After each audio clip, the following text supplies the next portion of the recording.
additional charge. Oh, You're welcome. well, actually, it's only $5.99. If you act now. So if you ever want to put a timer on the screen, this is a real impress your speaker Yeah, no friends. kidding. I'm Go to impressed. Google and type in the number of minutes with the word MIN timer or minute timer, and it just starts. So you Google, so I Googled 14-minute timer, and then it just starts at 14 minutes. And then if you want to go full screen, you go full screen, and it has a built-in beep, beep, beep, beep, beep, beep. So there you go. That's really cool. I'm impressed. That's worth the price of admission. Right There you go. Exactly, it's impressive, huh? So while we're on the setup here, I have wireless connection to an Apple TV.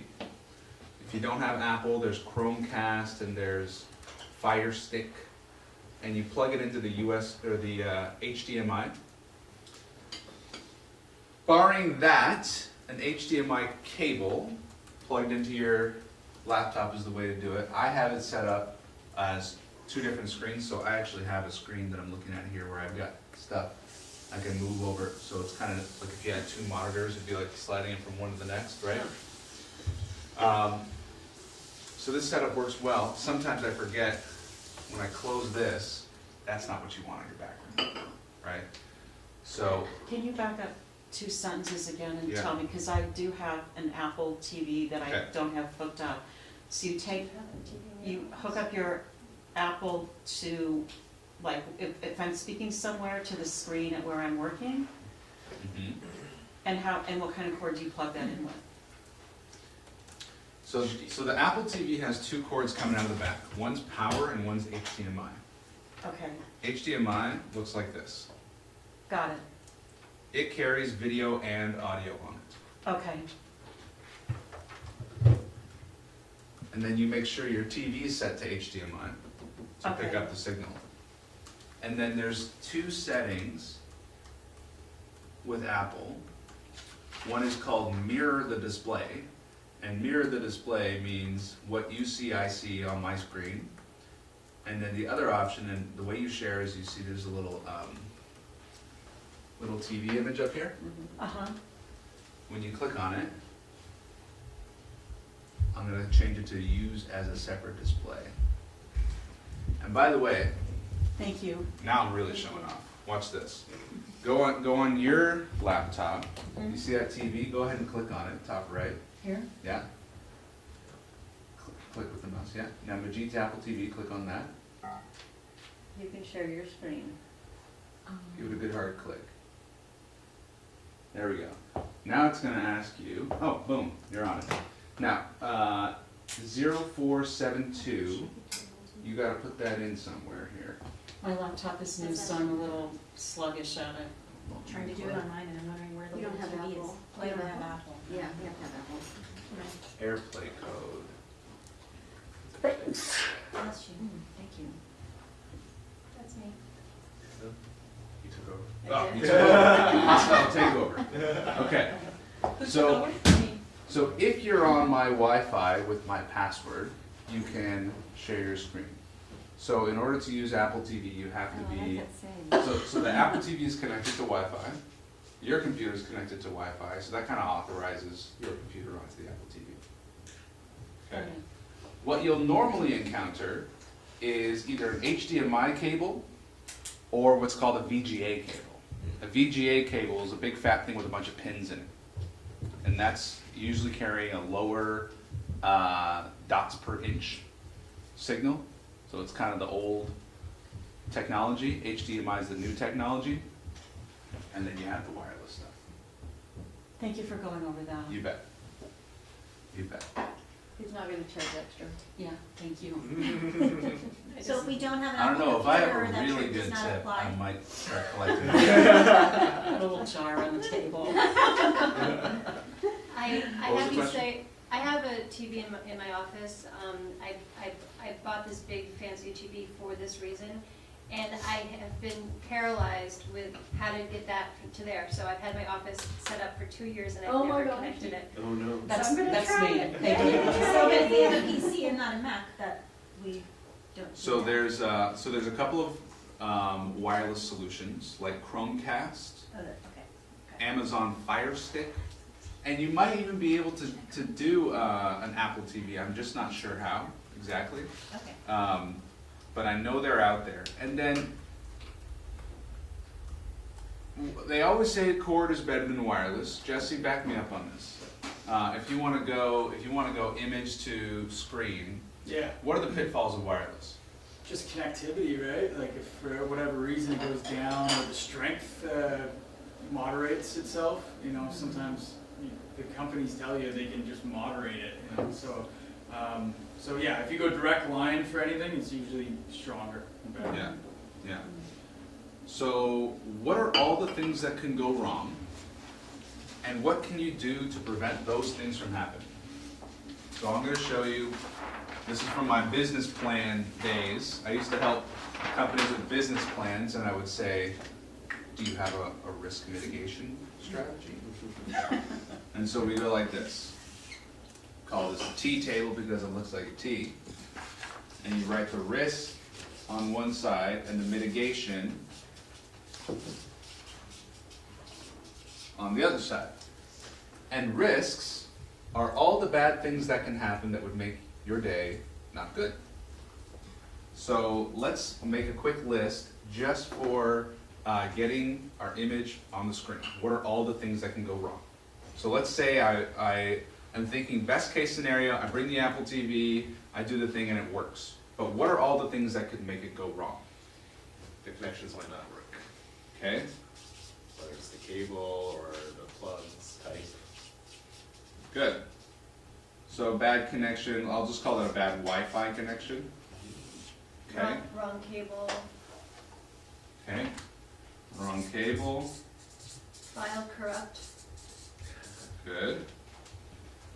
You've been there before, it sounds like. Never. It does happen. TV/projector doesn't work. What's that? TV/projector doesn't work. TV doesn't work.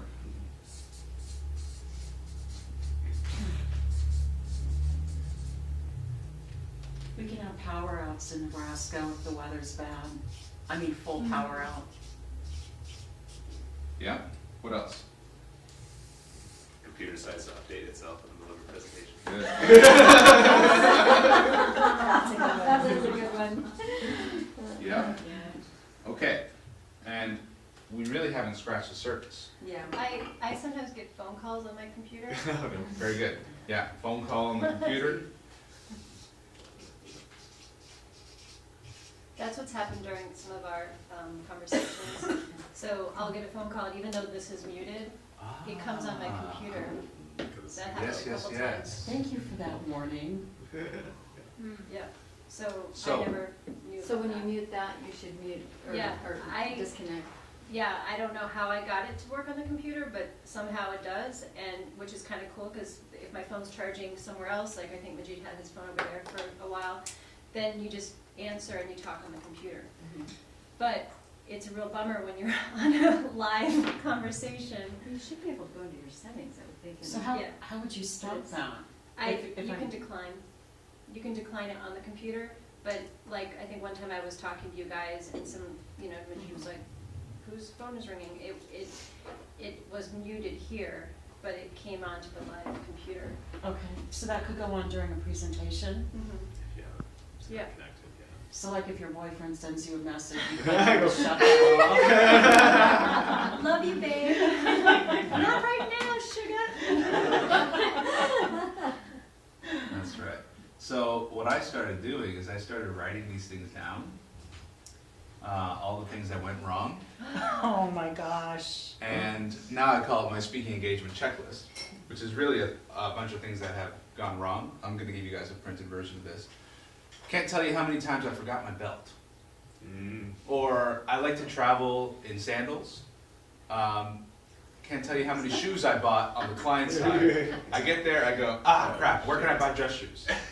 So my wife's like, another pair of dress shoes. I forgot them, right? That's called wardrobe strategy 101. Or in Tennessee, I was in Nashville, Tennessee, downtown, beautiful, fun downtown, but apparently they only sell cowboy boots unless you go to the mall. Oh, So I just thought, you know what? Black socks and sandals. I'm just gonna own it.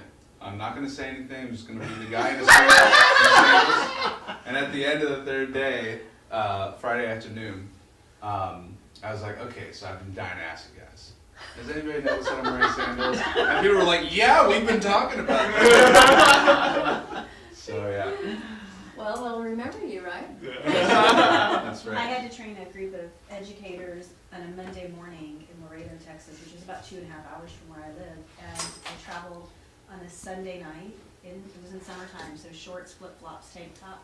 Got there and realized I left everything at home. And I Oh, discovered this at like 10 o'clock on a Sunday night in a town that does not have a lot happening. yeah. And I ended up making do at the local Walmart. I had to, and they didn't have anything my size. Mhm. Like safety pins all everywhere. Mhm.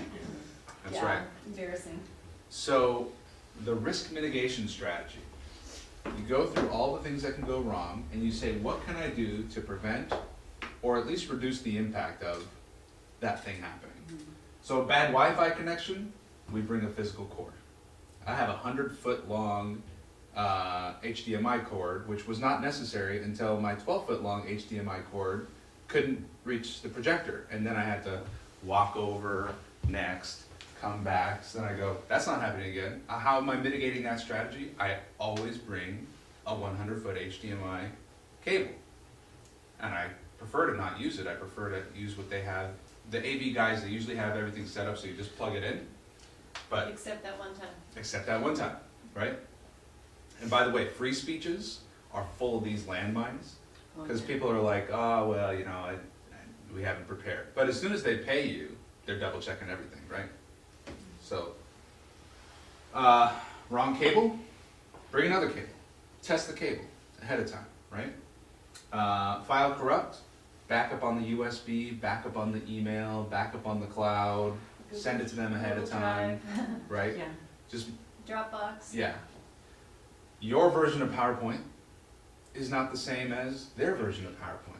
It looked good last night when you were checking in the hotel room. Why doesn't it look good now? So one way to do that is to export as a PDF. And this is an advanced tip for those of you who have PowerPoint animations.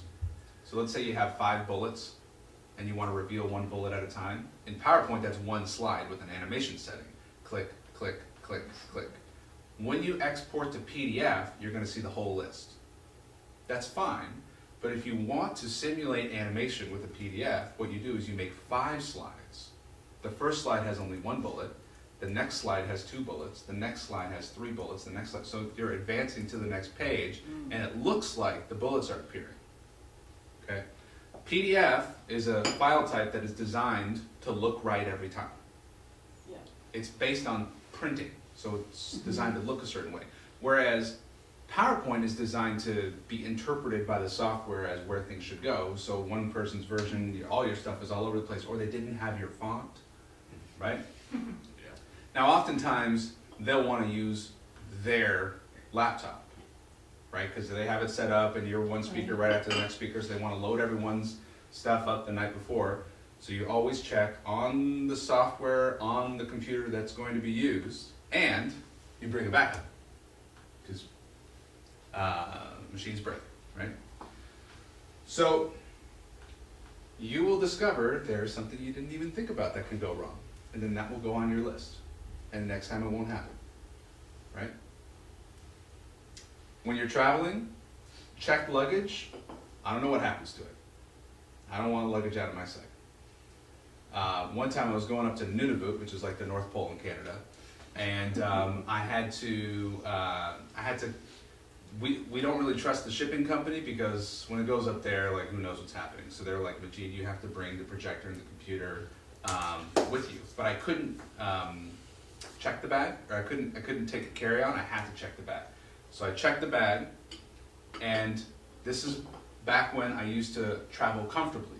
And traveling comfortably means jeans, baggy jeans with a tear and a t-shirt, because I have my suit packed and I'll iron it the night before. I get there and I find out the plane was too heavy, Oh, jeez. so they took a bunch of luggage off, including my projector my printer, Oh my and my goodness. clothes.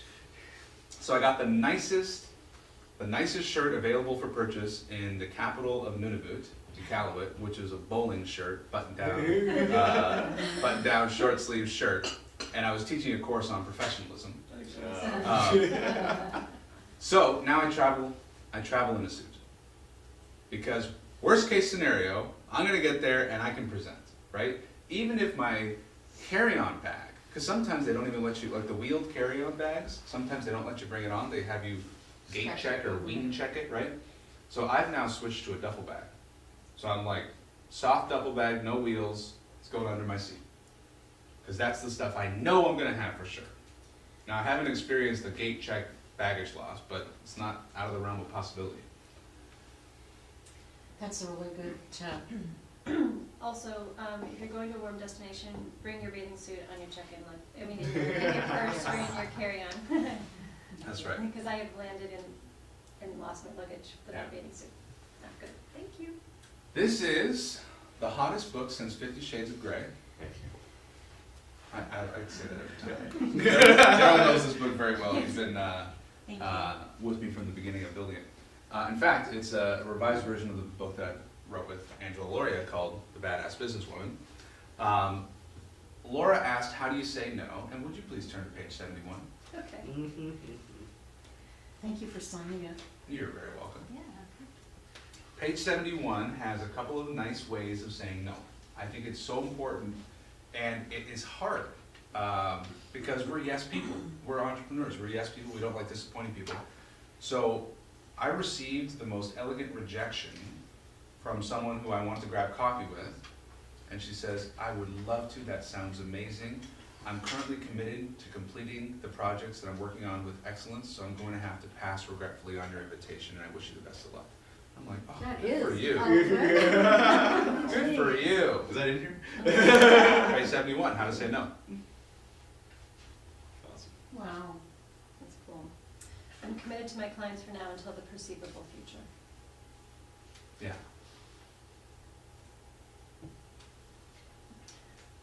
I was at the Archangel Summit last 2 years, and two of my heroes were speaking.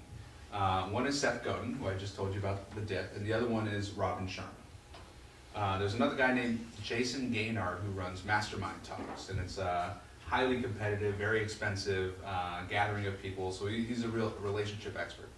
I had one question to ask Robin Sharma, one question to ask Jason Gaynard, and I asked them both the same question. It was, guys, I have, this is one at a time I asked these two questions. I have these friends. They're good friends, and they're good people. And they took me in under their wing when I was an immigrant to Canada. And, you know, they're wonderful people, but I don't want to be their friends anymore. Every time I leave there, I feel depleted. We just don't have the relationship anymore. But there are no social rules about now we're broken up. Like with boyfriend, girlfriend, it's official, it's not official, it was broken up. There's no real rules on the friendship. How do you deliver this? How do you deliver this message? Because this is my way of cleaning house, tidying up, and only surrounding myself with people who empower me, make me feel good. They get two opposite answers, which was unfortunate. So I'm like, guys, come on, there's clear advice here. Robin Sharma says, you have the conversation with them, it's not you, it's me. And I asked him, what's the medium? Is it email, is it text, is it phone, is it face-to-face? He's like, this is probably a phone call. And Jason said, you never know where relationships can go, and then maintain the relationship. So we ended up, this is my wife and I, we were a couple friends. They're husband-wife, we're husband-wife.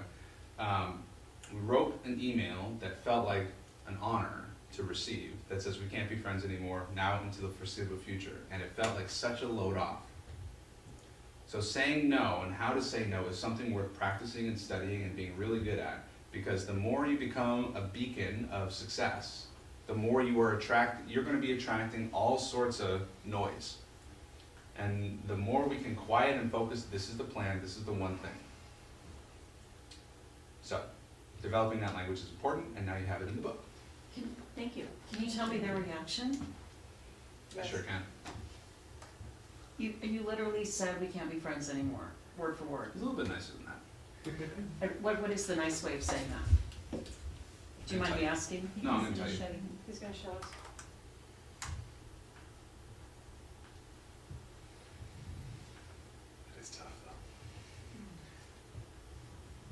that's much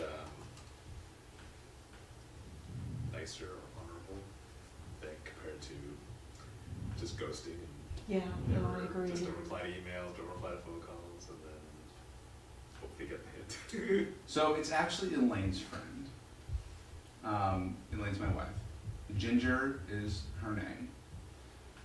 Thanks for the Christmas card and letter and email. We're really happy for you and your family that you will be adding another little person to the mix. They're so much fun. We just got back from the very extended family vacation to Tobago with our 2 little munchkins. Sandcastles, ice cream, and pineapples every day. So awesome. Holy wow, it's cold here in Ottawa, Old Town. Ha! As you already know, life is busy as ever with kids, and there are only so many things you can fit in a day. While on vacation, Majeed and I made some decisions, hard ones, related to simplifying our lives and prioritizing family time.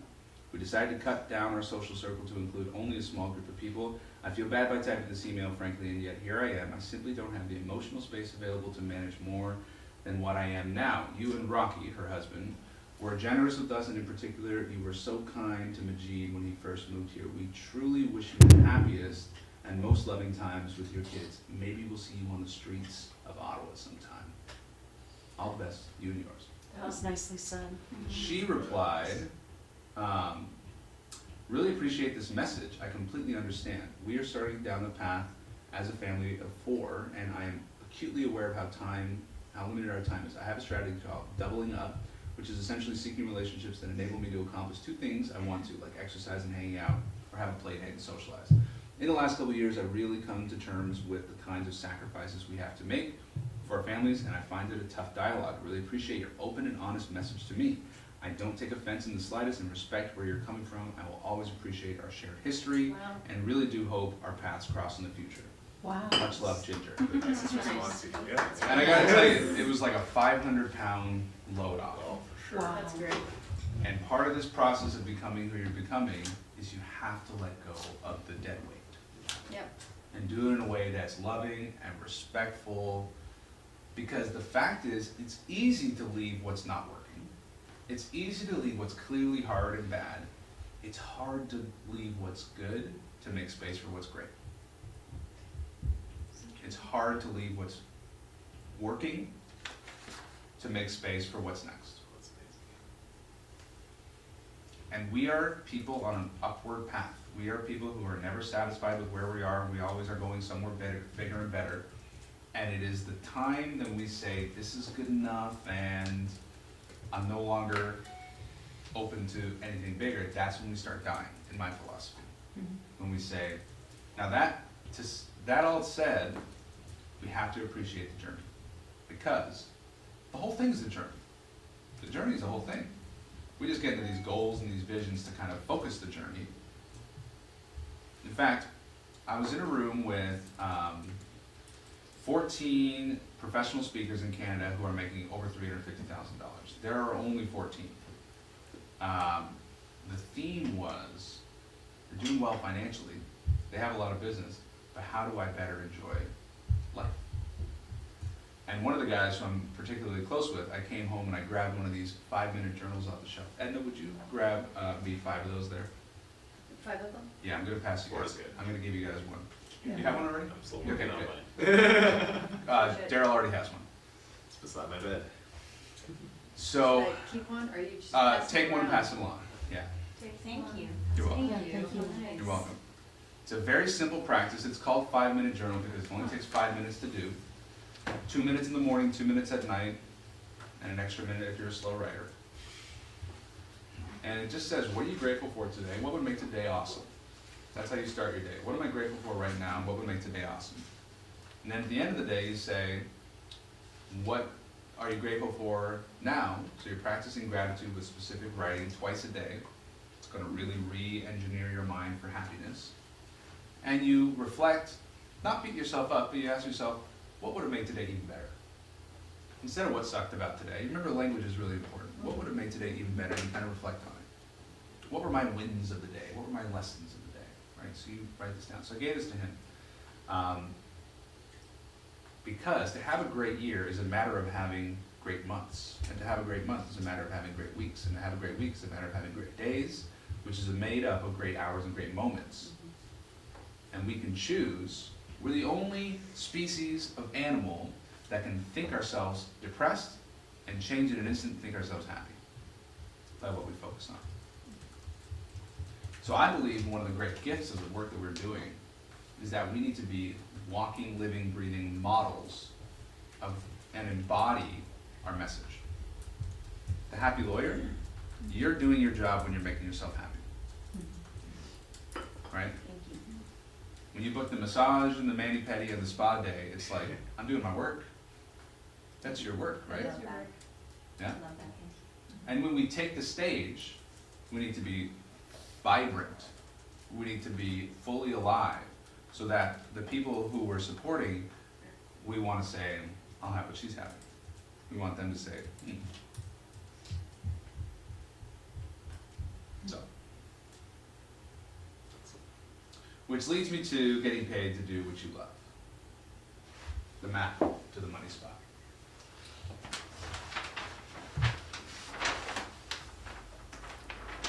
I happen to enjoy speaking. I happen to enjoy teaching. I could give you all this information by writing, but I don't like writing. And in fact, the book that you're holding, I didn't write any of it. I spoke it all. I imagined you were sitting across the table from me. I had my ideal reader in mind, and I just had a long conversation with you. And someone else transcribed it and made it sound smarter. That's my editor. That's brilliant. I sent my transcription to my editor along with an apology. I'm sorry, please make sense of this and please make me sound smarter than I sound on the recording. Thank you. It's a great Canadian interview. Yeah. So market, aptitude, and passion. Passion, the way you know that you are passionate is you look forward to that task or that day. You look forward to it. While you're doing it, it feels joyful and easy.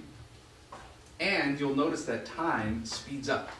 An hour feels like 5 minutes. You're surprised, just as I was when I said, oh my gosh, it's already 10:30, because I felt like we had just started, but we had already gone through an hour. Because you're in the flow, you're in the zone, right? So that's how you tell you're passionate. How do you tell your aptitude? What's easy for you that's hard for most people? How do you tell there's a market? There's only one metric for this, and that is people are giving you money. Mom and dad and close friends will say, that's really cool, because they love you and they support you. But when someone says, that's so cool, take this money please, that's when you know there's a market. So what happens if you only have two? If you have passion and a skill, it's fun to do, you're good at it, that is called a hobby. A hobby is something that's fun to do, you're good at it, you don't get paid for it. Nothing wrong with hobbies. I encourage people to have hobbies. You can't build a business on a hobby though. What happens when there's a market for it, you're passionate about it, but you're not good at it? This is called a dream. Nothing wrong with a dream, and this is the easiest problem to solve because skills are acquirable. Skills are learnable very quickly. So all that means, you love it, you can get paid for it, you just need to build the skills. Nothing wrong with that. Now, if you're good at it and you get paid for it but you don't love it, this is called a soul-sucking job. I was gonna say most small jobs. Soul-sucking Same job. thing. So intuitively you will know, does this feel like something that I enjoy? Am I looking forward to it or am I dreading it? And if you look on page 73 of your book, you'll see a section called Tidying Up.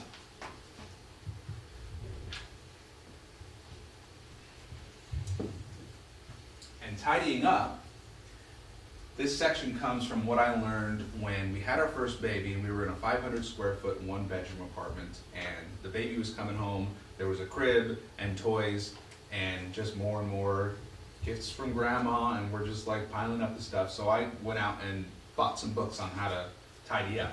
Little did I know, the book called The Life-Changing Magic of Tidying Up would in fact be a life-changing book for me. Because the method is so simple and so effective, and what it is you take everything you own, and one thing at a time, you physically touch it and hold it, you say the question, does this spark joy? That's the one question. And you would intuitively know the answer or not. If you love it, you keep it. If you don't love it, you let it go, and there's like 3 recommended ways of letting things go. One is give it away, another is garbage it, and another is put it on the consignment or to sell pile. And don't let anybody else see, because other people will go through your giveaway pile and say, oh my gosh, you haven't even worn this, oh come on. When you lose some weight, it'll look amazing on you, right? Or, grandma gave you that mug. You can't give away the mug that grandma gave you, right? But you know it doesn't spark joy, and there's all sorts of obligations of like, I should keep this, and when grandma visits, I'll take it out and be like, oh, I use this every day, right? But that's obligation. You have this should. So the life-changing effect was well beyond the decluttering and the garbage bag after garbage bag of stuff that left my house. But what I had developed in that exercise is the ability to tune in to, does this spark joy? Then when I look at my calendar, I could do the same thing with, does this appointment spark joy? Does this appointment spark joy? And I realized I had a lot of should appointments on my calendar. Like for example, I was the president of an organization that I did not enjoy being a part of. What was going on there? Oh, I said I would, and you know, it's not supposed to be easy. If it was easy, everyone would do it, you know? And then as simple as writing one email saying, I'm so sorry, I've realized my workload is beyond what I can handle, and I can't give the quality of service I want to this group. I have to step down as the president, and I would like to help in the transition to support someone else's leadership. And just like that, they're like, cool, got it, don't worry about it, we'll take it from here. Then the ego goes, but how are you guys gonna survive without me? Right? Much to my surprise, the group is still around and hasn't fallen apart. So then we do the same with relationships. If I'm giving equal energy to people who I don't really enjoy spending that much time with, and all the people who I want to spend more time with, I don't have time because I'm doing all these other things, so the life-changing magic of tidying up the relationships. So when we get the clarity here, what's the work that I'm called to do? What's the problem that I'm called to solve, that people are paying for? What is the skill that I will continue to hone? Not just that I have now, but if you caught me on the beach on vacation, totally unplugged, reading a book, listening to the waves, catching some rays, that book is probably going to be about speaking, marketing, or sales. Because I love it. Because it's the thing I want to keep getting better at. It's a passion for me, right? When work feels like play, that is where I define winning. So just so you know my journey, my story, and why I care so much about this, is I spent the first 10 years of my business career obsessed with, in fact, one of the first books I read was The 4-Hour Workweek. The 4-Hour Workweek, if you haven't read it, it's all about designing your life and being super clear and focused on these are the things that you do, and having all the freedom you want. And one of the subtitles is Join the New Rich. And he defines the new rich as people who can take a 6-month mini retirement, travel the world. So I knew speaking is my skill, and I enjoy doing it. I know if people get paid to speak somehow, I gotta figure that out. But what I really wanna do is I wanna travel the world. At the time I didn't have kids, but now it's defined as travel the world with my kids, work with people who I would love to have in my own home.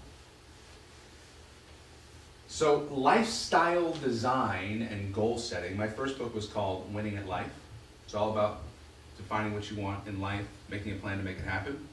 My second book is that focused on business owners, because what I have found is that business owners build a successful business and then feel trapped by it. They can't take vacations.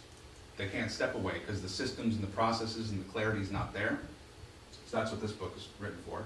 And then only in the last year have I gotten clear enough to say what I'm most passionate about is public speaking. And so what you guys are getting is not just the how to give a good speech, but it's how to live the best life with the speaking component to your business. So if you want to travel, get yourself a gorgeous map and start putting pins on there and start saying, I'm finding conferences here, here, and here. In fact, I'm going to get my assistant to find legal conferences in Paris, Milan, Florence, and Amsterdam. and all within the month of July. And I'm going to do my speaking tour, my Europe speaking tour in those cities. We're going to reach out to those places and we're going to book some talks, if that's what you want. If you'd rather have a business where you run it from the laptop or you run it from home, then you design the life first. So back to the room of the $350,000 plus speakers, their problem is not making more money. Their problem is enjoying their life more. So I shared this model, very simple concept.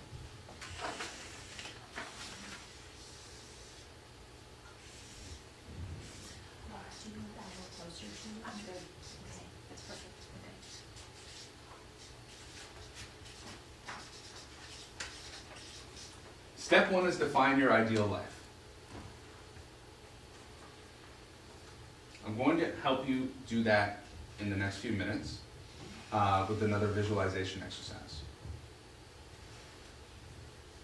Your ideal life is, what does your office look like? And by the way, you did a great job with that, Beverly, in your talk. Because your space matters a lot, right? What does your office look like? What does your commute look like? Is it walking to the office across the apartment? Or is it driving into the hustling, bustling downtown? Do you commute out into the country? What does your work look like?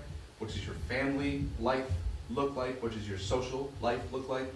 What does your travel look like? Some people's version of travel is hell for other people.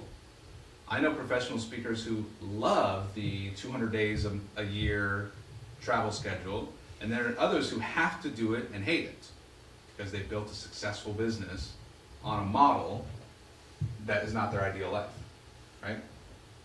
There's a lot of burnt out, overweight, alcoholic speakers who are running the conference to keep the hamster wheel going.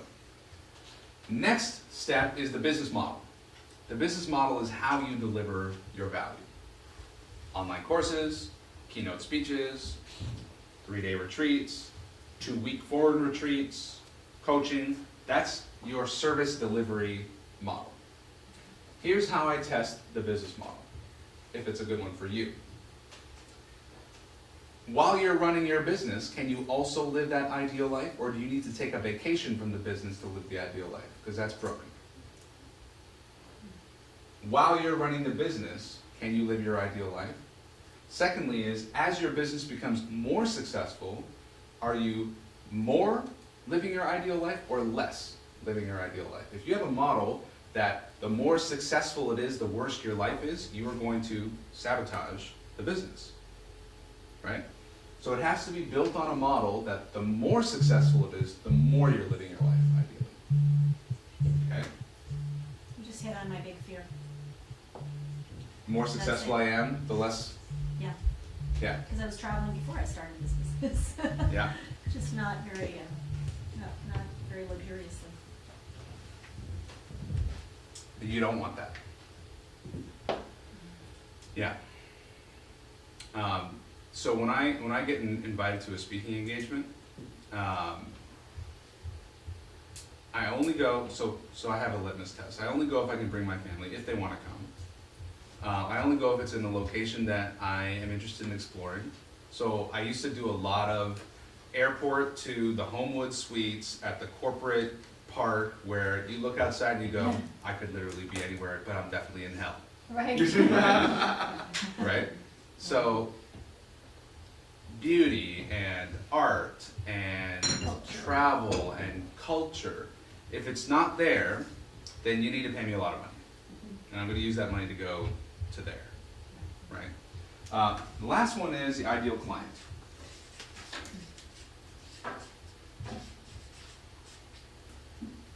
My litmus test for an ideal client is I would have them in my home for dinner, proudly, not uncomfortably. My philosophy in business is if I would be your friend, I would be the best possible service provider to you. If I feel uncomfortable around you, I can't help you at the deepest level that I know how to. So that's one of the qualities I look for in an ideal client. The other quality I look for is that they pay my full price without trying to get a bargain and they tell me I'm undercharging. They go, wow, you're only charging that much? You should charge 10 times that much for the results that I'm getting. Okay? So they value me. And this is a hard one because a lot of people they're in business, they go, yeah, but the people who really need me don't have the money. That's where you get into creating space for philanthropy. You can be philanthropic with your time and advice. You can be philanthropic with your money. But your business has to run on paying clients who pay you well and don't complain about the price. And personally, I also have the added definition that I'd have them in my house for dinner. If I feel weird with them, I can't serve them as well. And you can tell on your strategy session, fact finding. Yeah, thank you. You have that sense. Thank you. And that's why I pretty much only sell on strategy sessions. A lot of my colleagues, they say, why don't you just put a shopping cart button and just let them pay, and then you can like meet them after they pay. It's like, well, I don't want to meet them and then find out that I don't really want to work with them, and then it's awkward, right? Is that the hour, like the hour consult we had? Yeah. How did that feel, by the way, when you guys did that with me? I loved it. I loved it. I loved it. I wanted to be able to mimic exactly what you did. Yeah. So It's been a while, so we'll walk me through the hour. this is the opportunity audit. Yeah. So I'm going to teach you exactly how to do this. Okay, perfect. So I really wanted to implement that in my practice. Can I ask a couple questions just Yeah. about business model, ideal life? I mean, I would have taken a camel to get here, but let's just say I was called to speak in Canada. Yesterday was a really long day. My only option was to leave Omaha, be up at 2 in the morning, etc. How, like practically speaking, and I wanted to come here, Yeah. but how do you work out of those travel challenges? I'm not sure what I'm asking you, but You need to buy a private jet. is that what you have? Add No. more time. No. Add more But I'll tell you time what I to did your do. buffer.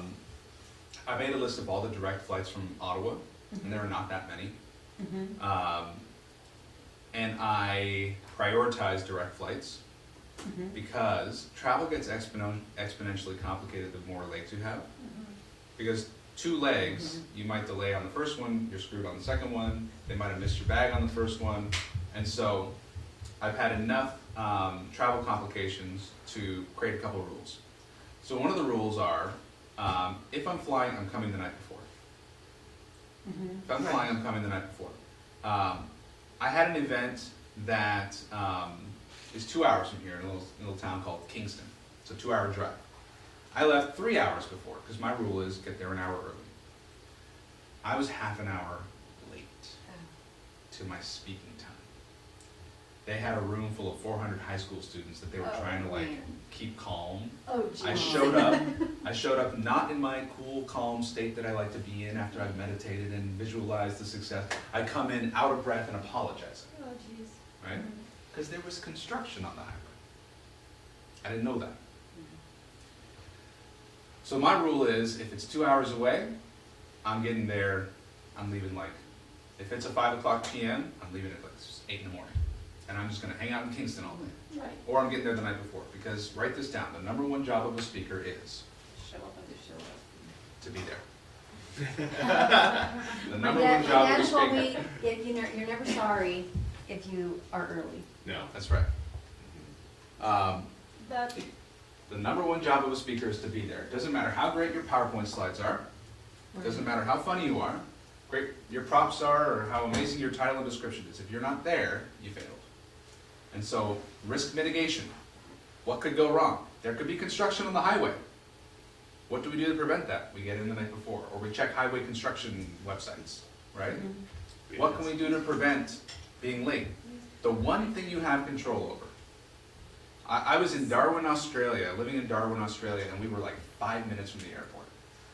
So I figured, okay, I'm the kind of guy who likes to sit at the airport gate for a long time. I'm not the kind of guy who's I'll do my sitting at home and then I'll rush to the airport and then be rudely awoken by a detour and miss the flight. Our taxi got a flat tire in the 5 minutes from here to the airport. And we could see the airport down the road and we could maybe run there in 15 minutes. But what we ended up doing, we got into the traffic and we hitchhiked, Elaine and I, to get to the airport, because we were like, we just need to get to the airport. And the taxi driver was concerned about all things not related to me, Yeah. mostly concerned about his tire and what a horrible day he was having, right? So, what's the one point of control we have is the time that we choose to depart. And so we can be conservative and say, let's just leave an extra hour early, right? Right, Yeah. Now, to answer your question, if I were you, I would fly anywhere in the world for a price. okay. So what you might do is you have in your mind tiered pricing. So it's like, I'll do anything in Omaha for this amount. I'll do anything that requires me to fly for this amount. I'll do anything overseas for this amount. Right? So that's your pricing structure based on your walkaway number. So the walkaway number is anything lower than that, I'm not interested. And do you require that people fly you first class when you speak? I don't. I'm a sleep on the concrete, throw me in the back by the bathroom kind of guy. I mean, I'm short, so flying isn't a problem, you know, I Yeah. don't feel cramped for space, so I just wondered if, or you just have them book what they, So I just came from the Canadian Association of Professional Speakers Conference. Most conferences, unless you're a celebrity, and even sometimes when you are a celebrity, they're not booking first class. okay, The reason being, the kind of organizations that could afford to book first class for a speaker are under scrutiny of where the dollar's going. oh, got it. And when they see that, it's usually not considered a good use of money. But when you're in so much demand and you call the shots, and you say, oh, you don't want to fly me first class? That's fine. I'm not coming. So I've never been at that level where I'm turning away business because they're not flying me first class. But you can make it part of your thing. Yeah, I've I got it. experimented with all-inclusive pricing, where I say, you write this check and I'll get myself there, I'll take care of the hotel, I'll take care of the flights. Usually they have a deal with the hotel where they say, we can give you a couple extra days and we'll take care of the hotel for you. Usually they have a travel agent, corporate travel agent, that'll just say, no, we'll put you in touch with a travel agent, they'll take care of it for you. But if you're working with an independent organization that doesn't have all those things, and you can give them certainty of pricing. Certainty of pricing is you say, $6,000 and I'll get there, it's only gonna cost you $6,000. Whereas when you say, my fee is $5,000 plus travel, they don't really know what the price is until after the event. So that might blow a budget here and there. So it depends on, I like to let the buyer buy how they like to buy. Okay, thank you for that, You that's bet. very helpful. You bet. Okay, so as we're designing the ideal life, then we say, what business model is going to make me feel like this is light, easy, and fun to deliver? And for me, when I started in the speaking business, I was all about the airplanes and hotels. Loved it. Because I had come from a life of backpacking. I had traveled to over 30 countries before I was 23, and just backpacking all the time. Anytime I had cash, it was going right into backpacking, right into travel, and just figure it out when I get there. So, stretching the dollars. And then, I met a businessman in China, and he said there's two ways to travel. One way is you stay in hostels, you eat granola bars, you hitchhike, and you travel and you're backpacking. The other way is to travel 5-star on the company's dollar. He said, personally, I like the other way. So that got me thinking, how do I get companies to pay for me to travel? And the simplest form of the question was, how do I go to cool places that I want to go to and come back with more money than I left with? So who knows what I'm doing there? Probably I'm doing something with speaking and training because that's my aptitude and passion, right? So I landed this and I made the intention, I said, my buddies are in New York and DC. I had went to school in Washington University in St. Louis, and a lot of them were from Washington, D.C. and New York, and I said, I want to get paid to go visit my friends. So I connected with this corporate training company called Learning Tree International that happened to have its world headquarters in Washington DC and a very active training office in New York. So I was doing the New York DC Ottawa run 4 or 5 times a year. So it was perfect. It was exactly what I intended. Then we had our first baby. And my first trip, I thought, sweetheart, you take care of the kid. I'll be back in 4 days.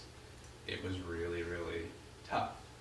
And then I found that I really had to kind of like invest before and after in the family. Like before and after the trip, I had to really be present the day before, really be present the day after, when what I wanted to do was like cram everything until leaving and then fill the day afterwards with all the backlog of stuff that I had not dealt with. So it became very costly, energetically, emotionally, that I just said at one point, in fact, I got a text message. I was in Colorado Springs at a conference.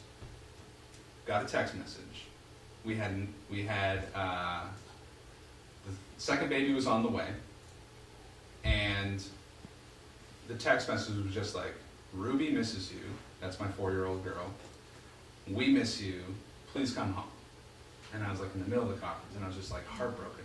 And I realized the more successful I become in my business, the more this is broken. I have a broken business model. Yikes, this is not good.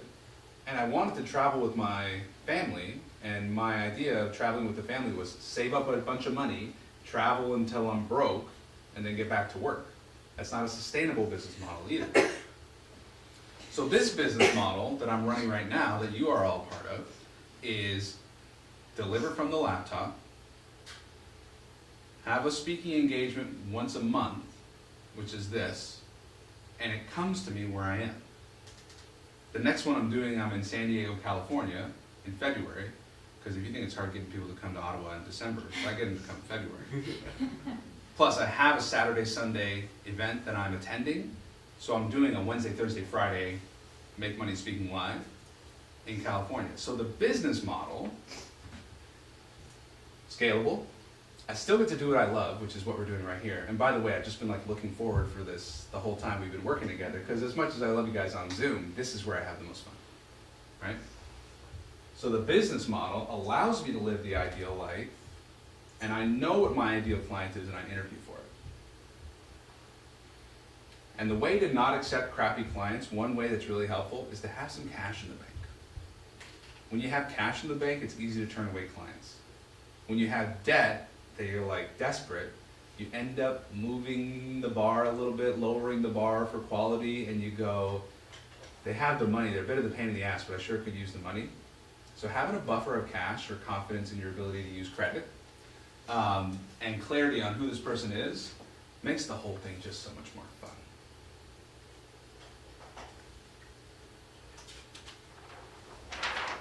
Are you gonna listen to our ideal lives? I'm just curious, because one of the things I struggle with is I'm really good at ideating and brainstorming. It's really my sweet spot. And realistically, what can I manage? Do you see what I'm saying? So, I'm allergic to the word realistic. Can you not use it in my presence? so sorry. So I could use some coaching on, and some feedback on what would be the best business model solution for the ideal life.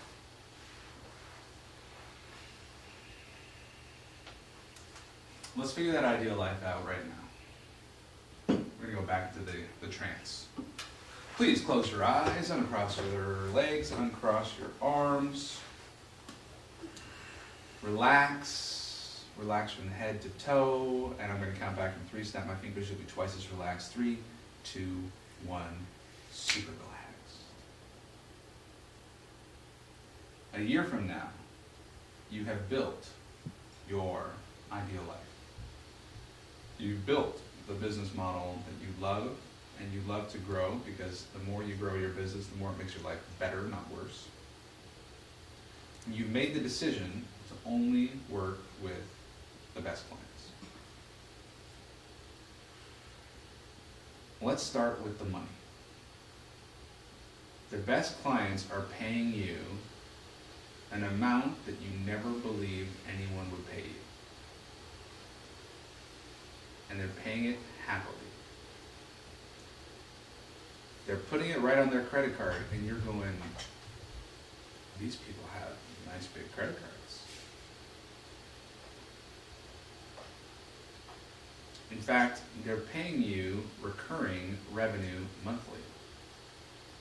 And they say, would it be all right if I just continue to pay you month after month after month after month after month, because I can't imagine a future without you?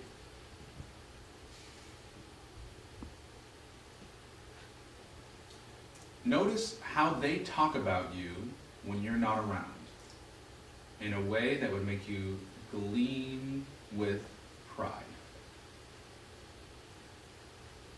Notice how they rave about the results that they're getting from the work that you're doing and how it's easy and fun for them.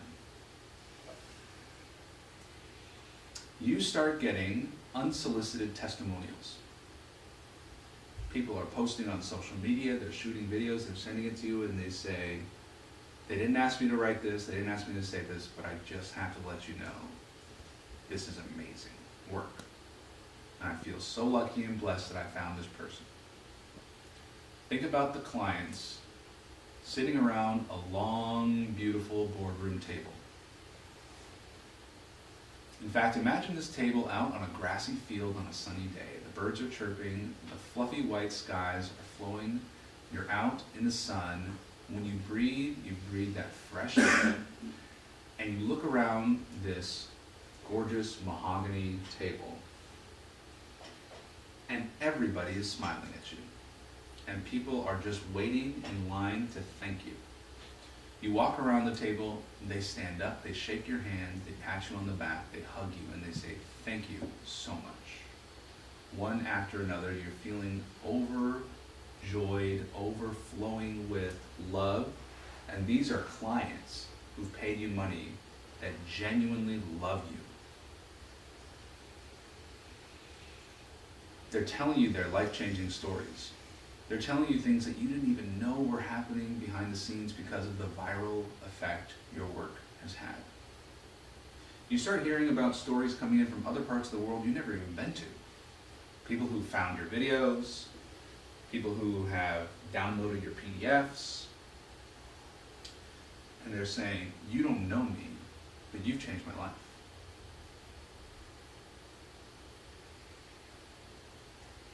You decide, just for fun, you pull out your smartphone, which, by the way, is the top of the line smartphone, and you load up your banking app just to check, because now when you load up your banking app, it makes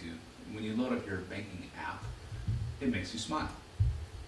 Instead of nervous, it makes you happy. And you go, I didn't even know people have that much cash in their bank account. And I have it, sitting there, waiting for my next investment, waiting for my next trip, or waiting for me to just treat myself to something nice. And that cash in the bank is enough for you to go for years without a single extra dollar. And that level of security and confidence means you run your business how you want, no matter what. Now think about what daily work looks like for you. And in fact, the word work kind of makes you laugh a little bit, because this is the thing that you would be doing after you won the lottery anyway, because you're called to do it and it gives you meaning and purpose. But you say, not I have to work, but you say, I get to do this work. That language full of gratitude, I get to do this work. Think about what your day looks like. Are you waking up at 5 o'clock in the morning and going out for a workout and going out for a run? Or are you sleeping in because you like to sleep in? Are you eating breakfast at home, or do you go out for breakfast? Maybe you're at a breakfast meeting. Do you work from home? Do you work from an office? And you decide, just because you want to, just because you deserve it, you get yourself the top of the line everything. You get the amazing desk that you looked at through the boutique window. You get the top of the line computer, because who's got time for slow computers? Not you. You're on blazing fast Wi-Fi just 'cause. When people come to your office, they get jealous. They ask, can I work with you here? This is gorgeous. This is inspiring.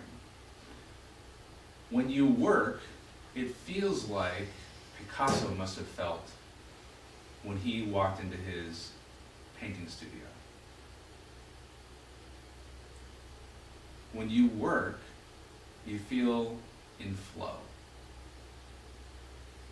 This is what you've built up. This is what you've created, first in your mind, then through action, then through just making it happen. What does your day look like? Do you work right through lunch? Do you take a break for lunch? Do you take a 3-hour break for lunch and go for a walk in the park? Are you doing phone calls? Are you writing in solitude?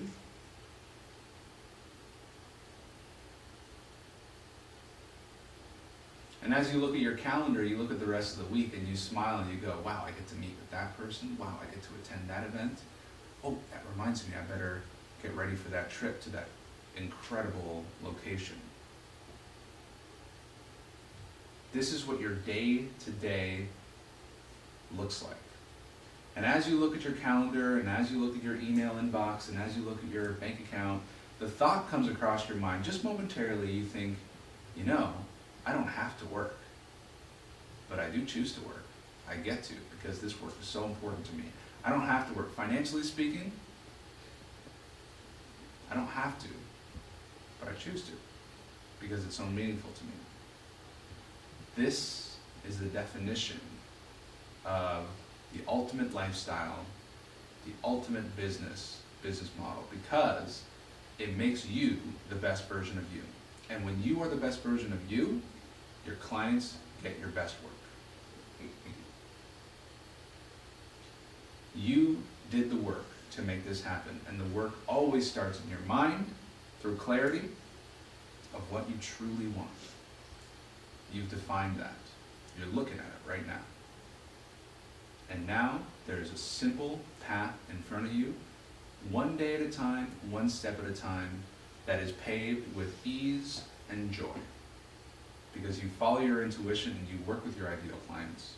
You follow your intuition and you work with your ideal business model that allows you to do the work you love in the way that is perfectly suited for you. And this, in turn, allows you to live your ideal life, which is just a series of moments, hours, days, weeks, months, and years that you've designed in your mind first and made the choice to live that way. Take a deep breath, wiggle your toes, wiggle your fingers, welcome back, and please write down what you saw. What does your ideal life, ideal work look like?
Hmm? Or much students? No.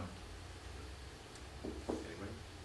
No. I was, couch surfing with someone in Australia who got me hooked. She Ah. goes, you're a lawyer, please. What's the assistant's name, the redhead? Is it a series or on Yeah. Netflix or? It's been a Somebody, couple of somebody years. has told me that I need to get the assistant from Sue. Oh yeah, she's like, Thank you very much. you're amazing. You Do guys? you guys want anything? May I have some more water, please? Yeah, absolutely, sure can. Thank you. Thank you. Since I've seen that. Green tea. Yes, please. So I just hired Kim last week, and the thing I'm most disappointed in is that I didn't hire her years ago.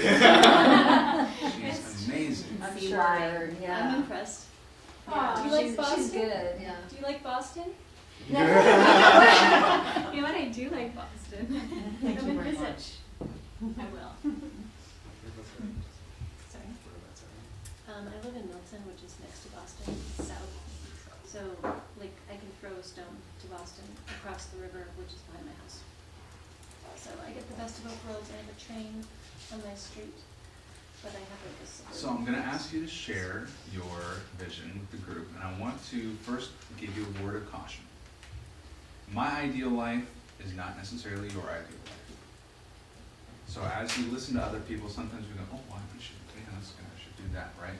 But just beware, is it an external thing that we're trying to impress other people, or, you know, psychologically deep down, we're often motivated by trying to win the love and affection of our mother and father, which is a survival strategy of children. When you're cute and adorable and loved, you tend to survive better. And so we tend to take into our adulthoods this like, see dad, I knew I could, you know, look dad, look at me now. Do you love me now? So we want to make sure, where's this coming from? Is this mine? Or am I trying to do this for other people? Starting with Daryl. What'd you see? So a high design office, beautiful natural wood, elegant, sophisticated. Where I work is important to me. And also the impression obviously that gives off. Personally, in terms of financial goals, $3 million in the bank account, $400,000 a year. Warm, wonderful people to work with, clients who are rated Ns. So happy working with me, strong interpersonal relationships, having an executive assistant, like the one from students, helping me with each meeting, taking notes about the clients and their needs, preparing me for each meeting, refreshing me. Very good. Laura. I love my current office. It is my dream office. So I want it to be just like that. It is a renovated garage studio that is detached from my home, so I go across a beautifully designed garden to my home office there. $350,000 a year. I did not think about what's in the bank, but the salary is $350,000. I'm wearing Marc Jacobs. I am a regional vice president in the Arbonne business that I have. I have 4 to 6 national speaking engagements. I have a lot more Is support. it 4 or is it 6? 5. I have more support from my younger daughter, who is mentally ill. And I just wrote down that she will actually be in a residential school. I am using... By the way, just circle the words more support, and I want you to drill a little bit deeper, not right now, but define what is more support. Right. Well, the residential school is, that would check that off the list. Can you tell me what that is? I don't know. It would be a boarding school, but it would be a therapeutic boarding Oh, school. okay. So she would live there. I would focus my travels with my family and my speaking engagements to the countries where my Arbonne business is distributed. So Poland, Australia, New Zealand, Germany, Taiwan, Canada. And I have wellness retreat centers calling me weekly for engagements. I wrote down that I have 50 coaching clients. I'm not sure what venue I'd be coaching them in, whether it be online training, or one-on-one, but what I would like would be more of a group online training model. I have a virtual assistant, possibly a real live assistant that I can see physically. And I wrote down I am the author of Removing the Ring, as well as a divorce readiness kit. Thank you for that. I spontaneously buy tickets on a moment's notice to travel to said locations. And my clients are thrilled at paying full price for the services I offer. My life is light, easy, and fun. Oh, I like that one. Beautiful, thank you. Edna? Oh, I need way more time. Way more time. I don't know where the first part of this that I started earlier is, but I'll just go with what I just put down. For those of you I don't know if you know, but I have a brick and mortar. And so I'm trying to figure out all of that. So I keep inline hyperbarics to be run by my staff and lease it as contractors.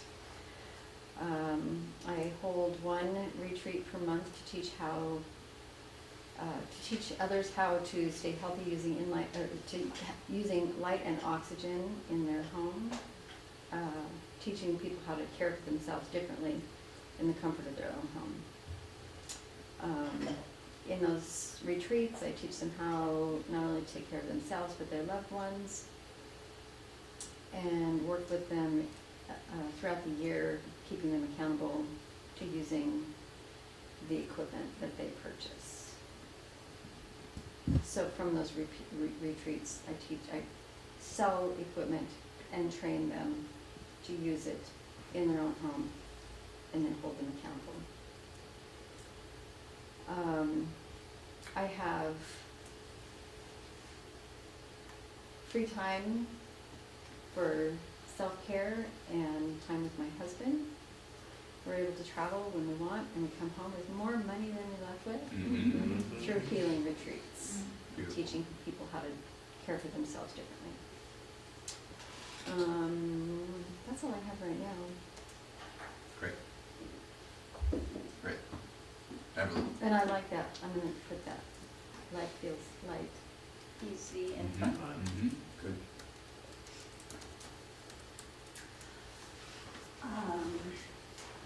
My office is currently being renovated, but my dream, it's finished as it was supposed to be 2 or 3 months ago. And it's beautiful. And it's located in God's country, New Braunfels, Texas. And it feels very warm and welcoming and homey there. And I've got an assistant, a client services director who's there when I walk in. And it is what I described in the video with the fountain and the trickling. It feels more maybe like the wellness center that I used to have, instead of feeling like a traditional law office. And I work with, in addition to a client services director, my husband, who's an event planner by trade and adventure fun guy, is there helping to facilitate and plan workshops that we do. And my 3 sons also help out with that, so it's a family business. It's really feeling there. We do workshops that are KPP workshops, that stands for Kids Protection Plan, which is the focus that I have, serving families with minor children. My ideal clients are young professionals or professional couples with young children, and so we serve them to do workshops there, and that feels really good. Also, I do from there, when I'm not doing that from the same office, I do my telephone coaching, my one-on-one coaching program to help other lawyers have the life that they also dream of. So that's my office, where I handle my law office as well as the Balanced Way coaching that I do for lawyers. So those are sort of 2 different groups there. But I'm not spending more than about 6 months out of the year in that office, maybe 6 or 7 months. The rest of the time I'm traveling with my husband and or my children to various places around the world. And I think through that exercise, which I really appreciate, I realized for the first time that I don't want to work a lot while we're traveling. I would rather work in my lovely office, that space that we're in the process of creating, and then when we're gone, we get to be gone. There may be some exceptions. I think I would like to do some retreats in some other parts of the world, but I don't think I want to be in Thailand on the phone dealing with clients when I'm I'm sensing a little uncertainty in your language when you say, I don't think I want to be on the phone. Do you or don't you? I don't. Okay. Yeah, I'm very clear on that, so thanks for Yeah. pointing out on my Yeah. edging in my language. And so my husband and I work together, and part of my difficulty until this exercise has been, and again, I've talked about this a lot, what's his role in this? And he's excellent, sort of like, well, whatever you want it to look like, because he's so easygoing. But I realized for the first time in this exercise that he's such a great event planner. If we're going to travel as much, he's the one who puts all of those plans in place. So that gives me the chance to, now I'm like the subordinate or the supporter or whatever, and I get to go along for the fun. And then when we're home and we're working and I'm in my sweet spot with my work, then it's the opposite. And I think that's a really good balance for our family, for our marriage. Very good. He's a nice guy, by the way. Thank you. Yeah. Yeah, he is. I'm very He blessed. scored. You met Thank at you. the Did score. In the hotel? lobby today, yeah. Awesome. You both scored. Thank you. Thank you. Yeah, you both scored, right? Dirk. Yeah, thank you. I'm blessed, so. But yeah, that's it. And Valor. I think my number one thing is that I want to travel, since I spent a decade sitting in a hospital. My number one stop is Chicago. I have a sister in New York City. We have not been close because we're very different, and I'd like to really work on that. I mean, we love each other, but I'd like to work on that. I've never been to Paris or Rome, and I'm hoping there's also people in the Galapagos Islands that are dying that need the funeral whisperer to come in, because I'd like to go there. Beauty. I would like to continue to always be able to afford you. And that is the absolute truth, and I'm going to make a way for that to happen. My one concern that I'm uncertain about, but not uncertain, but how would this work out, is to be able to travel with my Boston Terrier, because I don't have family. I have my dog. I love my dog. He's his own little celebrity. His name is Pugsley, but I call him the little monster, and he has more followers than me, I think, on my Facebook page. And he has a little personality, and I'm not focusing on him now because I'm fully here. Yeah. But I did get the call last night that maybe we need doggy Xanax because he's not doing well without me. So I'm not sure how I could work it out to travel with my dog, because it wouldn't just be traveling with him, it would be who would care for him while I'm speaking. Yeah. Not sure how that can happen, but it can, right? Yeah. Just get an assistant, Yeah, and someone that for sure. he is as attached to as me when I'm absent, I'm so, going to talk to you about my 20-year-old son later on. Go ahead. okay. So, I would like, I don't have to put kids through college, I don't have a spouse, I'm just never sure, I'm pretty sure I'll probably never get married, I don't really want to. So I don't have a lot of things that tether me, so I really just sort of want financial security and absolutely exquisite, beautiful clothes. And wherever I go, I want there to be good shopping and just to be able to breathe and really enjoy a healthy life. That's it. Very good. There's decent shopping in Paris and Rome. So. Yeah, I'm sure. So these are sacred visions that we honor. We're inviting into the present. And in fact, one of my favorite questions is, how do you achieve your 10-year goals in the next 6 months? And the nature of that question means, does it have to be a 10-year goal? Why is it a 10-year goal? And whatever I thought takes 10 years, is it possible to achieve that in 6 months? If it was possible, what would it look like?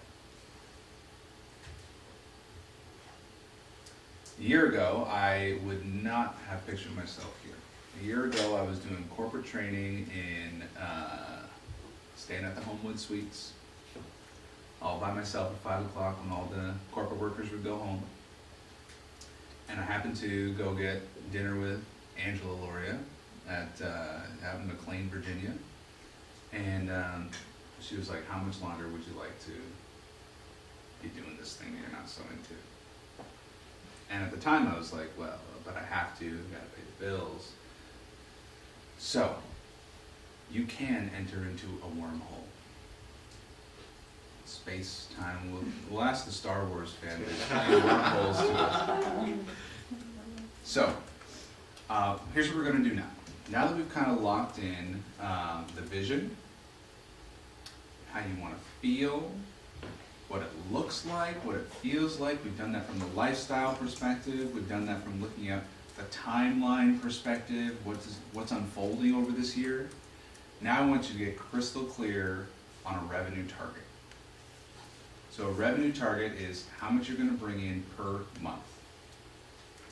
And the revenue target is going to be one that you can afford the nice things, you can afford the first class tickets, you can afford the assistant or two. So that's built in to the spending side of the revenue. So revenue is the money that comes in, expenses or spend, this is going to be the amount that goes out. I recommend, to keep things simple, that your expense is 1/3 of your revenue. So if 1/3 of your revenue can cover all the operating costs of your business, your staff, your marketing, your travel, take that cost and multiply it by 3, that's your revenue, and you get to keep the 2/3. So 2/3 goes to you, or perhaps some of it goes to taxes, and 1/3 goes to spend. How much are you generating 1 year from now per month? I want you to think about that number. What's your? So you're wanting the gross or the? I want the gross before expenses. Okay. And expenses are things like office space and everything, right? Everything. Even those fancy post-it board things. Oh, you gotta have this in the revenue. So you might have in your expenses things like gifts for clients. You might have in your expenses costs of acquiring the clients. For me this year, I have $200,000 allocated to mastermind and events and coaching. So I'm hiring coaches, I'm going to events. So that's about $20,000 a month, $18,000 a month That you spend on you for training, you. to receive. Mhm. I have $1,000 per client cost of customer acquisition. I'm working with 100 clients this year, so I have $100,000 set aside to acquire a client. I'm operating on a $1.5 million annual plan. What are you doing with your $1,000 to acquire clients? Like, what does that mean? So currently I'm doing joint venture webinars with other people who have lists of people who would likely make a good client, and I'm giving them $1,000 per person who signs up. I have 2 of those scheduled for next week. So like Angela, in a sense, referred me to you? Yes. I mean, in a sense? Yes. Okay. And I gave her $1,000 for that connection. Mhm. Yeah.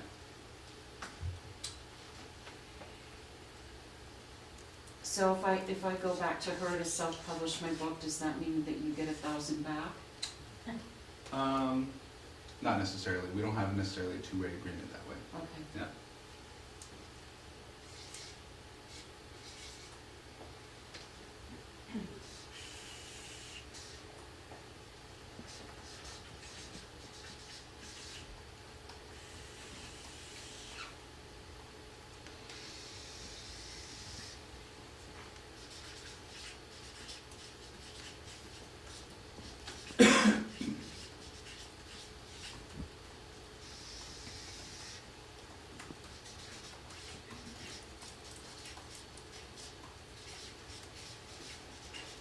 Okay. So look at your monthly revenue number. Divided by 3. So let's say your monthly revenue number is 30,000. Dividing it by 3, you have 10,000. Now ask yourself, is $10,000 a month enough for you to have everything you want in your business? How much is a daily dog walker? So, Just, I don't know, Um, 40 a day. that'd be the top, I'd say. So we just have 25 to I'd say 40. 20, even around here. Your assistant can walk your dog. Yes. Okay. The monthly spend, that's expenses. Yeah, yeah. So look at your monthly revenue divided by 3, that's your monthly spend. Are you happy with that amount of budget per month to run your business? If you're not, raise your revenue.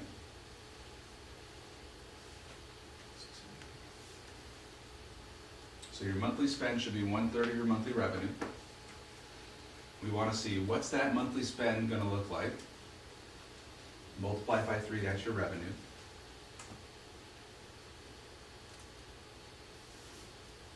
Is anybody not 100% sure how this works?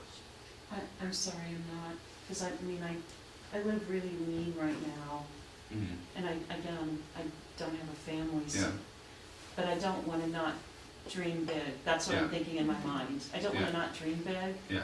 so that's where I'm floundering a little on Mhm. this assignment. And now here's an important thing, and thank you for sharing that. Do not worry about how this works, how you're gonna get the revenue. Okay, don't worry about how you're gonna get the revenue.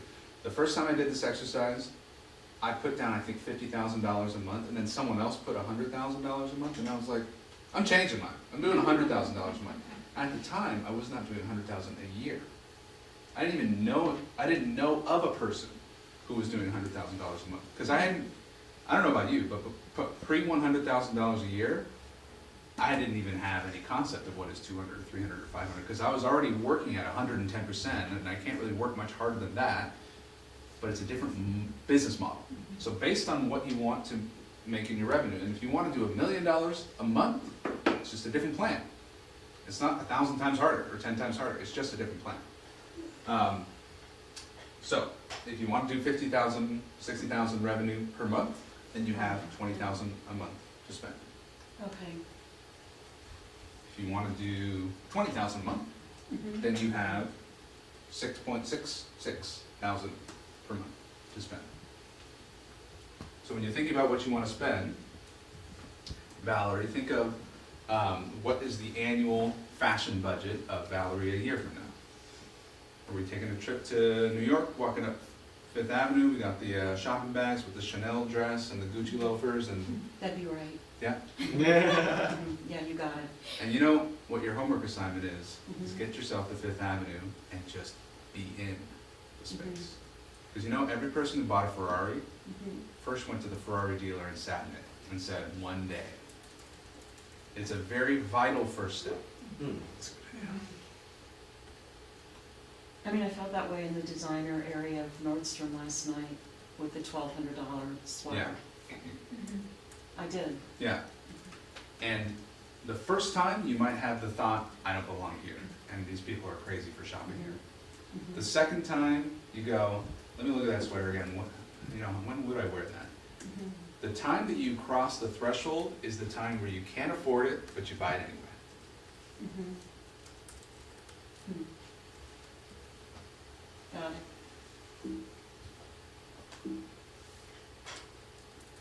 And I don't know about you, but once I get into quality, there's no going back. No, there isn't. I can't spend $20 on a purse. It's Michael Kors and really. Pay less shoes, you're dead to me. I used to be a regular, and then so in the Rideau Center, there's 3 floors. Right. It gets progressively more expensive as you go up the elevator. I kind of noticed that. Tiffany was up there. I did notice Yeah. that. Yeah. So there's a shoe store called Town Shoes. Mm-hmm. And I had a vision board. In fact, I'll show you guys. It's in my office. I had a vision board with these beautiful shoes on it. Now, if you've seen the movie The Secret, all you have to do is make the vision board and really concentrate hard, and you manifest the stuff on the vision board. But then I realized that actually what you actually do is you buy the thing that's on the vision board, and then you have it, right? So I was going to look for a new pair of shoes because my old pair of shoes, the sole had separated from the top because the shoes I used to buy were glued together, not sewn together, right? And then I made the irrevocable step of putting my foot inside of a $300 pair of shoes. And I was just like, oh, so that's what's going on. And I bought a pair of shoes that I'm sure my dad would have been really upset, because my dad is like, pat me on the back when I bring home a $5 pair of shoes from the garage sale, as long as he knows that it was priced at $8 and I negotiated it to the $5 pair of shoes, right? He would call me all sorts of insulting names. In fact, I have a scarred memory. Junior year homecoming dance. High school, third year in high school. So in Canada, we don't say freshman, sophomore, junior, senior. We say, I don't know, because I didn't go to school here, but grade 9, grade 10. Grade. And in the States, they don't call it grade 9, they call it 9th grade. It's a subgrade. So I had the date. It was my girlfriend. We were going steady. And I decided I'm going to Express, the store called Express, you know, I think that's still around, right? And I'm buying a purple shirt. I'm buying a purple shirt and silver tie, and I paid retail. They weren't even on sale. And I showed my dad, and I was slapped with the comment, what makes you think you deserve a $40 shirt? I have never spent $40 on a shirt. And I just felt so small, like, what have I done wrong? And to win my father's love and affection, which is my survival strategy as an adult child, to win my father's love and affection is to tell him about the great deals I got on the used shirt I found at the thrift store. And at the time, and still up until very recently, like several years ago, my entire wardrobe was thrift store. Because somehow, somewhere in my mind, I'm trying to prove to my dad that I get good deals or something, right? So the $300 pair of shoes, I had to kind of make peace with the, it's okay, my dad's going to be okay with my, maybe I'm not going to tell him how much I spent on the shoes, but then there's no turning back. And when you invest in nice things, you'll have nice things. And I also use the language invest, because that implies an expense that returns value, right? That's a good word. When I take the stage in $300 shoes, I feel like a boss. When I take the stage trying to hide the fact that my sole is separating and it has worn through a hole at the bottom, so I stand with my body turned so that the whole shoe, you know, what's the return on investment there? I might have saved $300, but I cost the audience, the client, myself, all sorts of things, right? Now, when you get into dressing nice, play around with dressing nice for nobody but yourself. Because when your state changes, when you put something on, it's better than a shot of steroids, it's better than a Red Bull. It's like you put it on and go, it's business time. I feel fantastic. Okay. So, do you have your monthly revenue number? Laura, not sure. I felt really comfortable with my annual, but when you divide it into 3, there isn't as much. Deep thoughts. And gone. Financial advisor. I could be one too. Annual or monthly? My monthly amount. So my annual was $350, and that's $30 a month. When you divide it by 3, it turns into 10. So I bumped it up to 400, and that only turns into 11. And so when you're raising a couple kids, you have to raise kids on that too, right? It's not just my budget, right? So it's not actually that much. So, bump it up. kick it up. Jesus. You saw that coming. See, this is when you start getting realistic. Now, what I want you to shift in your mind is, as entrepreneurs, we're very creative about stretching dollars. In fact, one of my mentors once said to me, an entrepreneur is someone who can do with $1 what anybody could do with $2.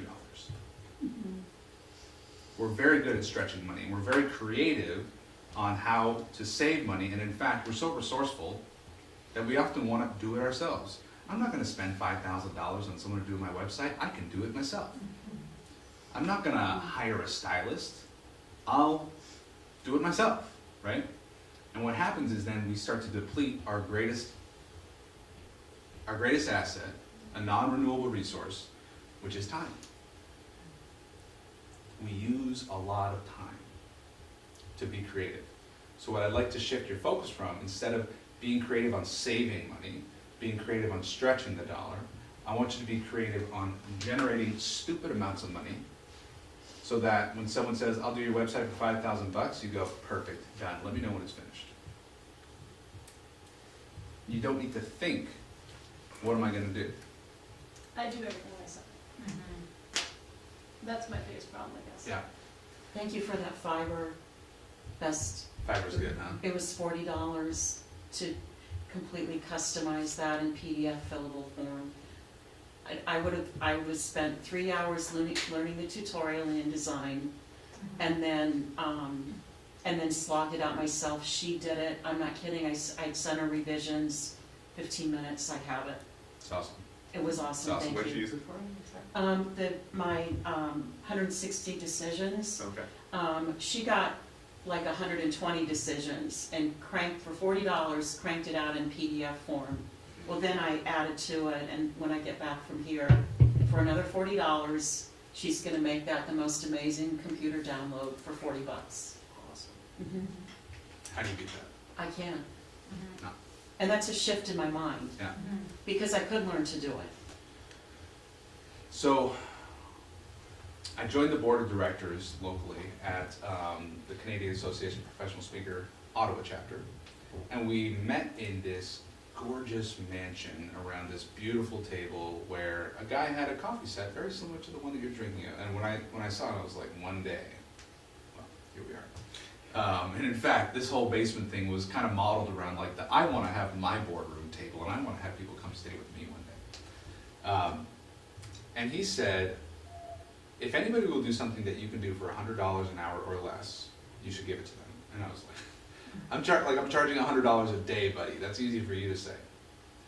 But at the time, I probably would have said, you know, if someone else could do what I could do for, I don't know, $10 an hour, I would do it. But if it's $15 an hour, I'll do it myself. Thank you very much. So as your income goes up, that number of letting other people do it for X dollars per hour will also go up. So you might have an intuitive sense right now, it's like I could do it, or I'm paying someone else per hour. But often when you pay the other person's hourly rate, they're doing it 3 times faster than you, and the product is better. Right. Because I'll do it myself, it takes 10 times as long, and when I'm finished, it's broken. Exactly. Yeah, and you're frustrated. So Yeah. useful. Yeah. Even something as simple as, I used to shoot my own videos. I used to put on the little intro and outro, because I know how to do that. You copy paste, but it takes days, and there's rendering, and it's just like, I gotta give it to someone with a faster computer, knows how to do this stuff a lot better. Okay. So, I want you to write down your monthly revenue and monthly spend numbers, because writing is the crystallization of thought. When you write it, you create the reality. And now we have this reality between where we are and where we want to be, and we just start accepting that this is where I'm going to be. The idea of I make $100,000 a month was absolutely foolish to me when I thought, and if I ever shared it to any of my peers, it would have been like, you're crazy, right? I have it as a mantra. I have it as an affirmation. I have a list of affirmations I'm happy to share with you guys if you like. One of them is, I make $100,000 a month and it's simple, easy, and fun. And I recorded that affirmation into my ear, so it's my voice, I play it, and I give myself enough time afterwards for me to say it out loud, and I say, yes, that's true. So I hear myself saying, I make $100,000 a month and it's simple, easy, and fun. And then I say out loud, I make $100,000 a month, it's simple, easy, and fun. Yes, that's true. Because if I don't say yes, that's true, I go, no, that's not true. Let's say yes, that's You true. know, one more thing to add to that is Yeah. to put your, when you're saying it, to put your hand on your face, because then you can feel the vibration that goes through your whole body. Beautiful. Yeah. That's interesting. Yeah, really good. It's great. Really good. So I'm still a little bit confused what you mean by spend. Is that your expenses or your income? Expenses. Okay. Yeah.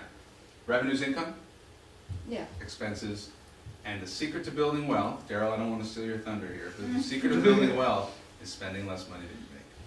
Okay, so if I know that my expenses though are more than 30%, or a third, because really it's more like 40%, is that okay if I do that? Yeah. So, to interject, I have very little business expense. I looked at renting office space when I knew I didn't want to work from home, and I chose to spend my money on my own property, and so I don't have a lot of expenses. I obviously can invent some and outsource, Yeah. which I don't currently. Yeah. So what I have found, and I come from a family of, so mother and father here, and I've done a lot of work on my money mindset stuff. I hired a money mindset coach, and I did the tiers and did the work and all that stuff. My dad was the immigrant who came with $3 in his pocket and made it to middle class Right. from Iran. And Yep. he's like, And mine was the immigrant from Russia. okay, so you got that. I'm from Chicago. And my mother's from Schaumburg, Illinois, Chicago. And her reality of money is, I don't want to hear it, I don't want to talk about it, I don't want to see it. I'm giving my income to your father. He manages the money. When you ask for money, ask your father. She's just like a hands off, don't want to see it, don't want to hear about it, pretend to be confused about it person. So I took the liberty of adopting both of those mindsets. And I don't want to spend the money, and I don't want to even know how much I have. So please do not log into my bank account.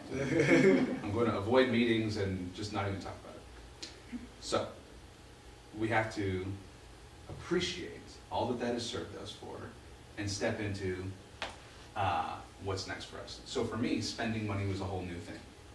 I got 2 designed suits, tailored suits. I got a couple of nice pair, and then it was like, open up the floodgates. It was like, I'm going out to fancy restaurants, I'm buying masterminds, I'm flying, traveling in a nicer class, and all this good stuff. What I have found is that business is more easy and fun, and things get done faster when you let the money loose. Mm-hmm. It's more fun because I'll get a client sign up, and I'll send her a $150 bouquet delivered, not even think about it. I'll buy $100 something for somebody and just not even think about it. Because I know that so here's my new mindset about money. The more valuable I am, the more attractive I am, like magnetic to flows of money. And money is flowing all over the place all the time, and now it is flowing to me and through me. Because every dollar that I have received, I have released. And as it flows through me, I make the world a better place by supporting my local businesses and artisans, by buying organic and ethical products, by hiring the people I care about, by saying, you know what, I'll give an extra $500 because I can, right? And so all the money flows to me and through me, whereas before it was like it flows to me and I want to keep it all, right? I don't want to let it go, and it becomes stagnant. All money flows to me and through me. Through me, yeah.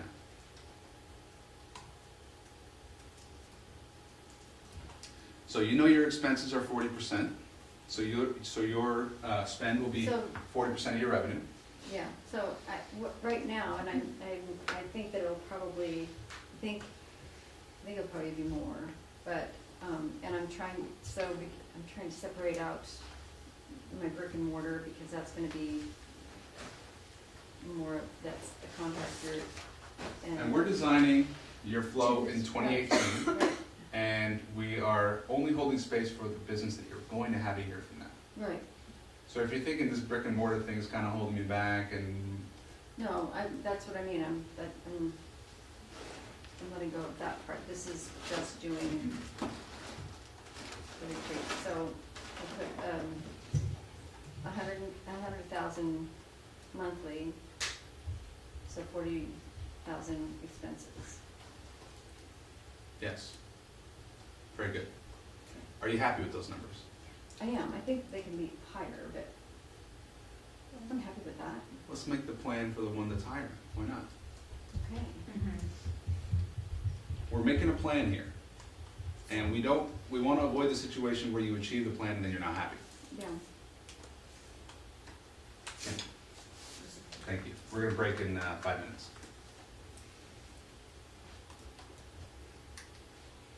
Okay, last call before you lock in your number.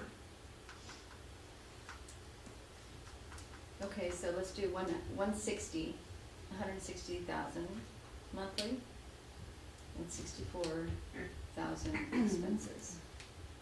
You happy with those numbers? Yeah. Good. All right.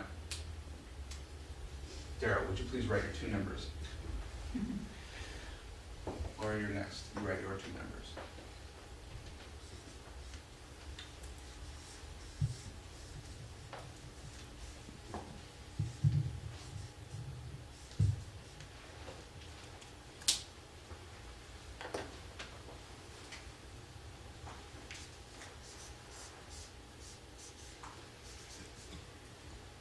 I love the precision. 13 what is that? Oh. 13.6? Wait, 40. Six? Yeah, hold on. 1? 6? 41 divided by 3. Yeah, 6 or 7.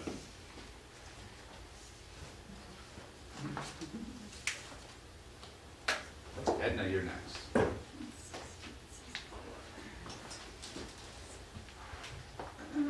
Trade you. Yeah, I'll trade ya.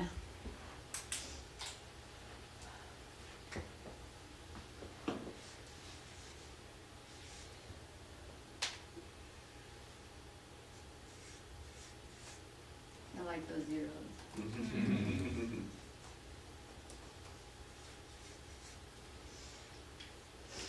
Beverly, you're up.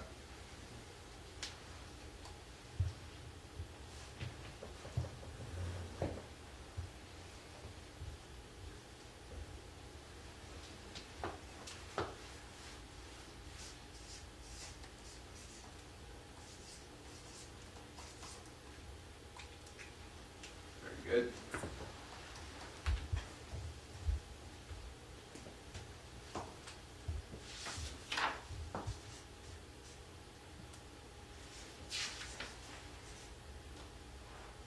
Is this the right number, you're the middle guy? I hope so.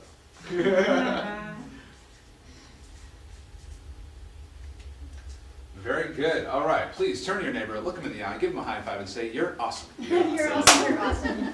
You're awesome. You're awesome. So I want you to hold yourself to these numbers. As in, today, tomorrow, the next day, you are the kind of person that makes $50,000 a month. And it's simple, easy, and fun. You're the kind of person who runs a business that generates $160,000 a month. What are the problems that a person who generates $160,000 a month would have? And that kind of compares to the problems that you feel like you have today, right? What are the mindsets that you would have? What are the habits that you would have? What does the day look like that you would have? And start living like that today. Because if you want to produce this outcome, that means you have to become the person who produces that outcome. You can become that person in a moment. There's a lot of BS that when you're at this level, you just ignore it. This is a new communication strategy that I had not really been aware is available. You can actually just not respond to stuff. In fact, I had someone who wanted to join this program, and as you guys know, the program is priced at $5,000 if you decide on the day. If you decide later, it's $6,000. And I was on the call with the guy, and he says, it's worth the extra $1,000 to me for me to think about it for 3 or 4 days. And he did. He came back and he says, I've decided I want to do it, and I'd like to do it at $5,000. So I don't know what to do. I wanted to work with him because he's a real special guy, a very inspiring guy. And he was a male of color, so I wanted to kind of get that little, you're halfway there. Daryl and I share the hodgepodge ethnicity of an Asian, European. Anyways, I wanted to get him here. I just, what should I do? I was like crafting this email in my head, and I go, oh, I'm just not going to respond. Because he said he was going to pay $6,000. So I'm either going to let him figure that out, or I'm going to let him slip away, and it just simplified the whole thing. I don't have to worry about his money because I am the person who doesn't worry about $5,000 because I'm running a 6-figure a month business, right? So today you are going to be this person. And what is going to be challenging is, what is the smartest way to spend that money? There's a lot of dumb ways to spend that amount of money. What's the smartest way? Because when we come from scarcity entrepreneurship, where it's like, I'll do everything myself, I'll look for the cheapest way, we try to drive costs down, but to get to where you want to go, you're actually going to crank the spend up. And by the way, if you spent 2/3 of your revenue, you get to where you want to go faster, with a nicer purse. If you spend more, you get there faster, and it's easier. You hire people, you outsource more, you get the quality thing, you buy the first class ticket, and you don't even think about it. When you spend more, you get there faster. And the way we start feeling comfortable in spending more, based on my experience and the other people I know who've done very well, we cross the threshold when we spend it when we're not ready. We spend it before we're ready. Because it's easy to say, yeah, I'll spend it once it's in the bank. It's easy to say, yeah, once I'm making that much money, then I'll start thinking about that. But when you get to the habit of saying, I'm going to do what's right for my client, I'm going to do what's right for the business, I'm going to invest in quality, and you get comfortable, then this stuff becomes a lot more easy. You know, I just want to share that